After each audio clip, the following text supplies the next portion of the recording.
Ladies and gentlemen, Delamar Duveris once said, "One basic truth can be used as a foundation for a mountain of lies, and if we dig down deep enough in the mountain of lies and bring out that truth to set it on top of the mountain of lies, the entire mountain of lies will crumble under the weight of that one truth. And there is nothing more devastating to a structure of lies than the revelation of the truth upon which the structure of lies was built, because the shock waves of the revelation of the truth reverberate and continue to reverberate throughout the earth for generations to follow, awakening even those people who had no desire to be awakened to the truth." Now, folks, there have been many related sequential coincidences all throughout my life. Incidents that by themselves would have led nowhere. Statistically, the odds against the same or a related sequence of events happening to one individual are astronomically high against. It is this series of incidents that have convinced me that God has had a hand in my life. I do not believe in fate. I do not believe in accidents. I cannot and will not accept the theory that long sequences of unrelated accidents determine world events. It's inconceivable that those with power and wealth would not band together with a common bond, a common interest, and a long-range plan to decide and direct the future of the world. For those with the resources to do otherwise would be totally irresponsible. I know that I would be the first to organize a conspiracy to control the outcome of the future if I were such a person and a conspiracy did not yet exist. I would do it in an attempt to ensure the survival of the principles in which I believe, the survival of my family, my survival, and the survival of the human race, if for no other reason. I believe, therefore, that a grand game of chess is being played on a level that we can barely imagine, and we are the pawns. Now, before you ever begin trying to understand my message, folks, I advise you to play at least 2 complete games of chess. You must learn the rules they play by. You must realize objectively that some pieces are more valuable than others and that the king is the most valuable of all. You cannot learn reality if you get caught up in the fantasy that it's not fair. You must come to know that the ultimate outcome of the game is the only thing that counts. You see, you were lied to when you were told that it does not matter whether you win or lose, it's how you play the game. Winning in the world of the elite is everything. Indeed, ladies and gentlemen, it is the only thing. The power, elite, the priests of the mystery religion of Babylon intend to win. My research has shown at this point that the future laid out for us may be just about impossible to change. I do not agree with the means by which the powerful few have chosen for us to reach this end. I do not agree that the end is where we should end at all. But unless we can wake the sheeple, nothing short of civil war will stop the planned outcome. Now, folks, I base that statement not on defeatism, but on the apathy of the majority of the American people. 25 years ago, I would have believed otherwise, but 25 years ago, I was also sound asleep. We have been taught lies. Reality is not at all what we perceive it to be. We cannot survive any longer by hanging on to the falsehoods of the past, no matter what they are. No matter what you think you believe, you must confront reality now at this point in history, or you are lost. Reality must be discerned at all costs if we are to be a part of the future. Truth must prevail in all instances, no matter who it hurts or helps, if we are to continue to live upon this earth. The old way is in the certain process of destruction, and a new world order is beating down the door. To cling to the past is guaranteed suicide. To remain apathetic is assured enslavement. To learn the truth and then act upon it is the only means of survival at this moment. To shrug off the information that you hear from all sources, and especially from the hour of the time, and to disregard its warning will result in the complete destruction of the Republic of the United States of America. You will never get a second warning or a second chance. Like it or not, this is it, stark reality. You can no longer turn your head, ignore it, pretend it's not true, say, it can't happen to me, run or hide. The wolf is at the door.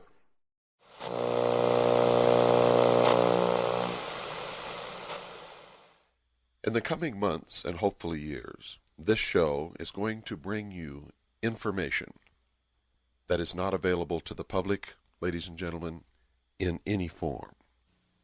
We will be a force for education of those who really have trouble understanding what's happening in the world, in our country, in our states, in our cities, and yes, even in our families. But we have to start somewhere, and there are two things that are absolutely required in the coming weeks and months for you to understand what's happening on this show. Because I'm not going to take one single second of precious time to recount my history or how I got to be here or anything else. I'm going to start right off the bat with an education for those who for many years have been living literally in fantasy land. The real world is much different than you have ever perceived it.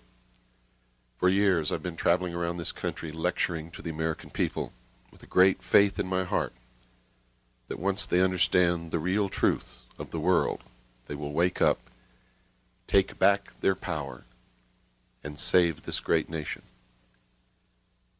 And that really brings us to tonight's subject. Since this is the first show ever of the hour of the time, and the time is our time, this time, this hour, is the hour in which we will decide the future of ourselves, our family, our city, our state, and our nation.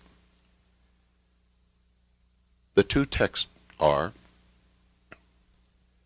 a book entitled Behold a Pale Horse, written by me, William Cooper. It's 500 pages of the most well-documented, suppressed information that's ever been printed in the history of the world. The other text for this program is the Constitution of the United States of America and the Articles and Amendment thereof. Because without a knowledge of the Constitution of the United States of America, you cannot listen to this show and understand what is being said. You can't understand where we're coming from or what it is that we're trying to do. In fact, without an understanding, a knowledge of the Constitution of the United States of America, you really don't know anything about your own country. For you see, ladies and gentlemen, the United States of America is and resides within only one place, and that place is the Constitution of the United States of America and the Articles and Amendment thereof. There is no other United States of America. You can't find it by picking up a handful of dirt or crossing a border or talking to people or standing within a geographical area. All of the rights, the freedoms, everything that we hold dear about this country, and I mean everything, literally, resides within that document. The United States of America will cease to exist and vanish from the face of the earth if that document is destroyed, if it is changed, if it is burned. If any of those things happen, this country likewise will be changed, burnt, destroyed, shredded, Most Americans have either forgotten that fact or they were never taught that fact to begin with. That is why things are happening today that people don't understand. Everywhere I go throughout this great nation, people approach me and say, "Bill, I know something is wrong. I can feel it in my gut. I don't know what it is, Bill. Please tell me what is wrong." And the first question I always ask them is, do you own a copy of the Constitution of the United States of America? And I have to tell you, folks, 9 out of 10 replies are in the negative. On many instances, when I am attacked because of my political views, I always ask the question of the person who's doing the attacking, because they don't understand who they are or what I'm all about, because I only have one political viewpoint, and that is constitutional. I love this country, and this country is the Constitution. And I have sworn to protect and defend the Constitution against all enemies, foreign and domestic. And I did that when I went into the service of my country in both the United States Air Force and the Strategic Air Command, and in the United States Navy, where I served with the Office of Naval Intelligence. I always look at these people who don't seem to understand. They think that if you love the Constitution, that you're a right-wing extremist. In reality, folks, if you love the Constitution, you are an American, and you're the only American. People who don't understand that don't even know what country they live in. And all you have to do to expose them is ask, tell me, what does the 3rd article of the Constitution of the United States of America say? I've never had an answer yet. You can ask them any article. And in a recent poll of all those asked, if they knew what the Bill of Rights was, only 33% of all those polled could answer correctly. That is the reason, ladies and gentlemen, that our country is in serious trouble today. That is the reason that everyone feels in their gut that something is wrong, but they don't know what it is. Because if you don't know what your rights are, if you don't know what your country is, if you don't understand the Constitution and know it well, backwards and forwards, inside and out, and it's a short document, folks. It's a very short document. It's easy to learn. But if you don't know those things, then it is easy for your freedoms to be taken away, for your country to be changed in a direction that makes no sense to you, for you to lose your protection under the law, for you to end up in court thinking that you're in a constitutional court, but ultimately finding out that you are in an admiralty court and you have no constitutional rights in that court. All of these things are happening in America today. What you don't understand, though, is when you take away the rights of any single one of us, any one citizen in this entire country, you have taken the rights of all.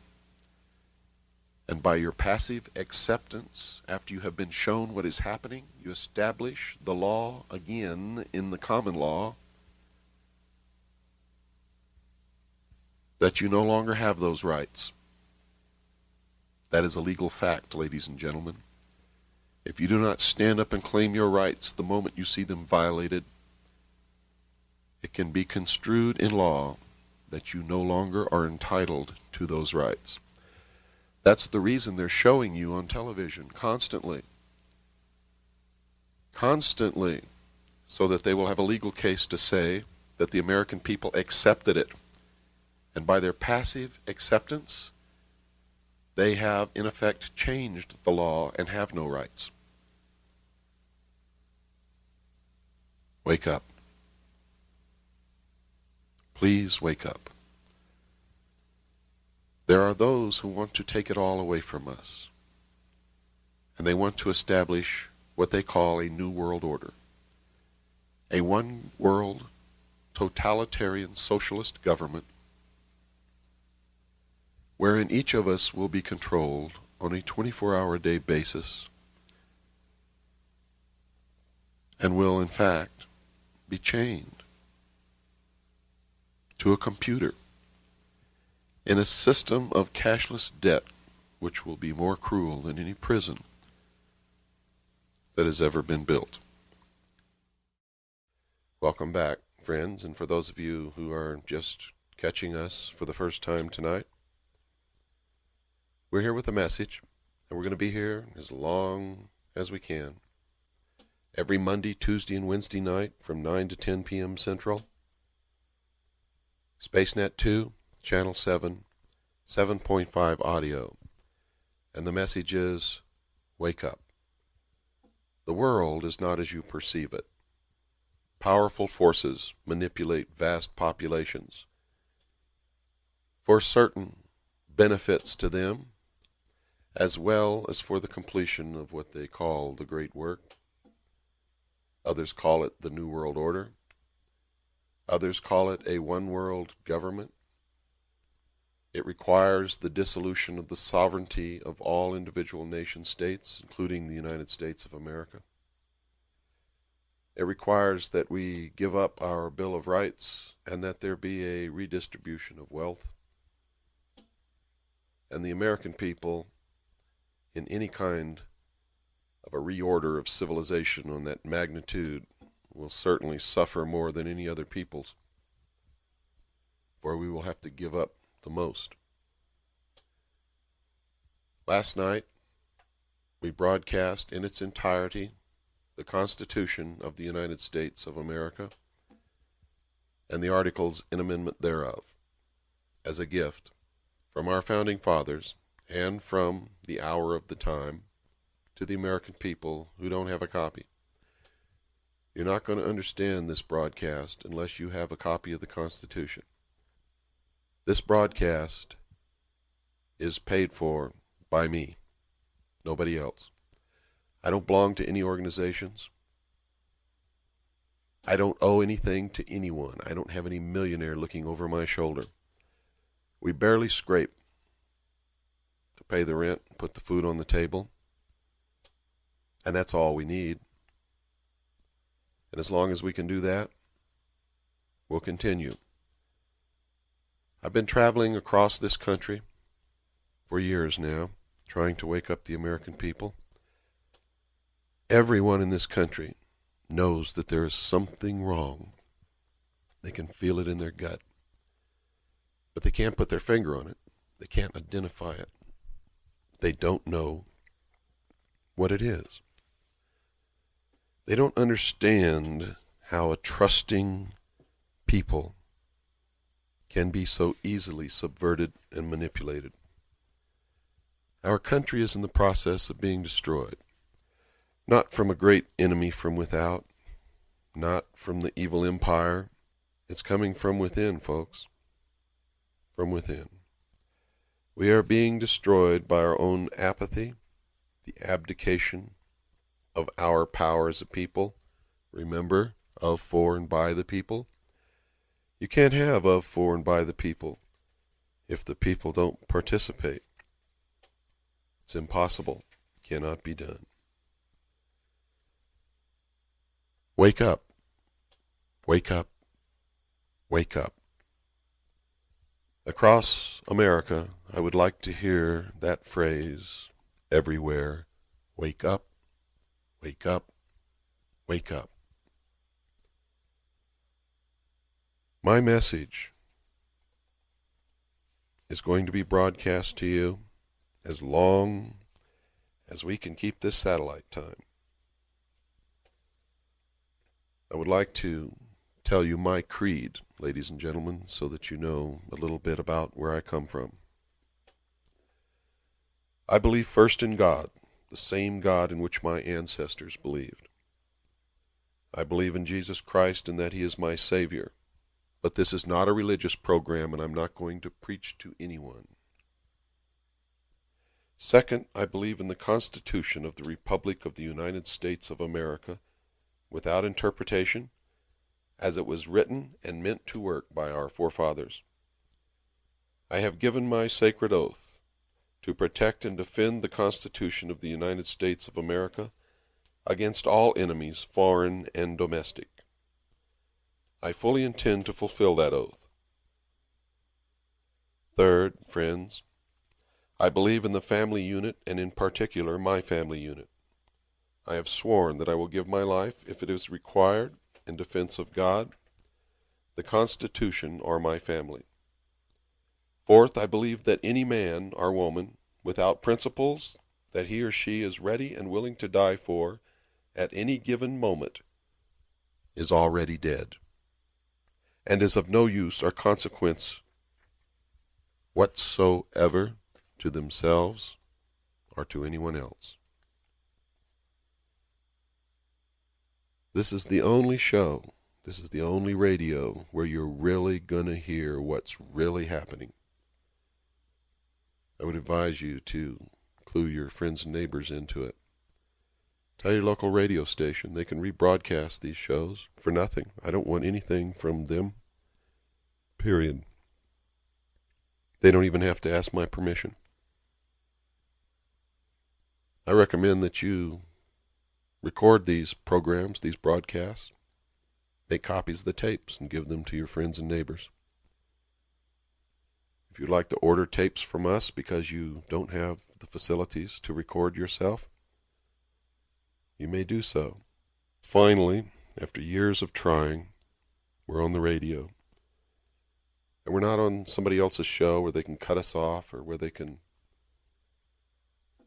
limit the time, or where they can ridicule and debunk and deny. Because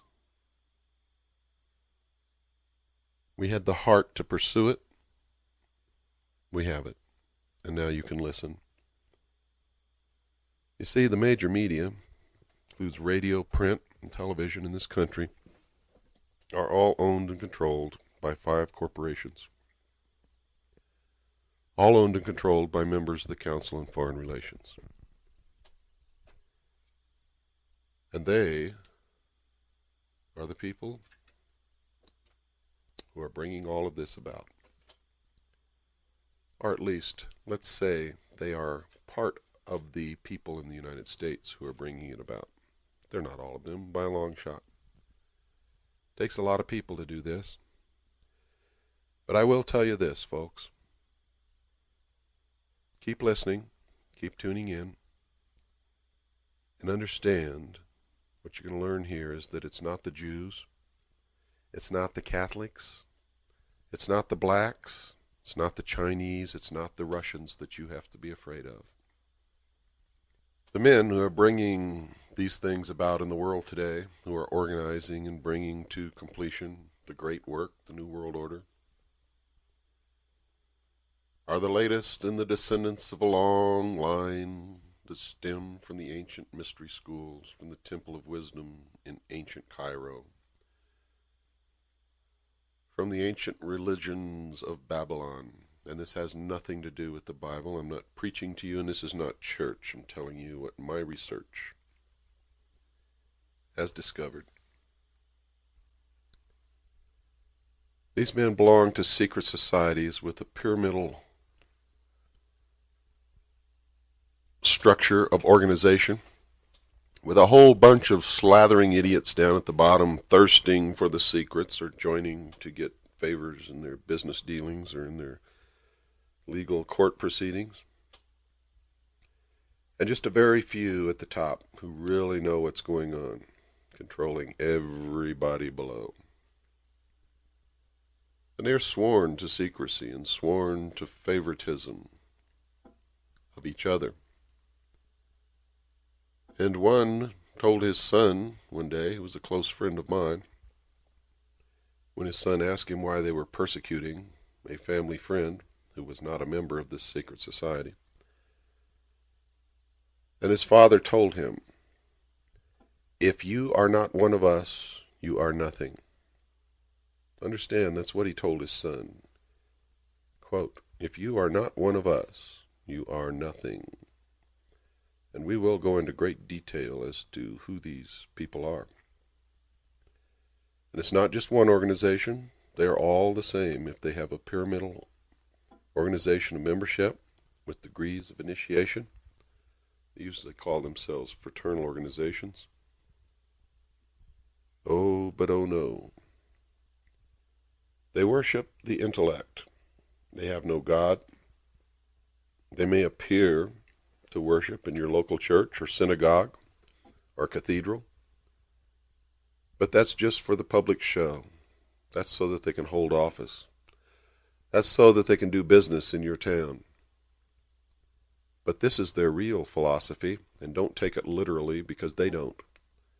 They believe that man was held prisoner in the Garden of Eden by an unjust and vindictive, terrible God, and that Lucifer, through his agent Satan, set man free with the gift of intellect, free from the bonds of ignorance in the Garden of Eden, with the gift of intellect. They believe that with this gift of intellect, man will develop technology, and with that technology, man himself will become God. They worship the intellect, and they are, in fact, and you don't need to go to any Bible or any church to understand this, they are, in fact, the purest form of Satanism from a religious point of view. From a secular or a worldly point of view, they are men who do not believe in God, or in gods, or in Christ, or in Mohammed, or in Buddha, or Confucius, or anyone else. They believe in the intellect. They believe in man. They are humanist. And they believe that with the use of technology, man will become immortal and will himself become God. Remember, I said don't take this literally. Remember, I'm not a preacher and I'm not preaching to you. These are facts that I learned while I was a member of this organization, or one of these organizations, years ago, and reinforced while I was a member of the Office of Naval Intelligence, and backed up by over 20 years of research. It doesn't sound good. Nobody wants to believe it. But Franklin Delano Roosevelt said once, "Nothing happens by accident, everything is planned." And let me ask you this, ladies and gentlemen. If you had the power, the influence, the money, and the means, would you do everything that you possibly could to make the future what you would like it to be? I asked myself that question, and I had to say yes. So what makes you think these men are any different? They're doing exactly what we would do if we could be in their shoes. They have the organization, the influence, the power, the money, and the means. And they are bringing about a future world in which the unintelligent masses, are the masses who will not use their intelligence, whichever you choose to believe, can be brought under complete control on a 24-hour daily basis, and I mean complete control, so that they can never be a danger to the ruling elite.